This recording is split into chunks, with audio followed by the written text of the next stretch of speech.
స్వామివారికి ఉగాది రోజున తిరుమంజనం లేక పులికాపు అనేటువంటి సేవా కార్యక్రమంతో ప్రారంభమవుతుంది.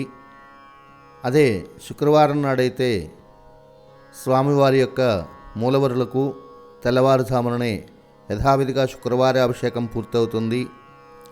శుక్రవారం కాకుండా మరి ఇతర రోజుల్లో వచ్చినట్లయితే స్వామికి యథావిధిగా సుప్రభాత కైంకర్య సేవ, తర్వాత తోమాల సేవ, అనంతరము శ్రీవారి సర్వసైన్యాధ్యక్షుల వారైన విశ్వక్సేనుల వారితో సహా శ్రీ భూసమేత మలయప్ప స్వామివారికి తిరుమంజన కార్యక్రమం ఏర్పాటు చేయటం జరుగుతుంది.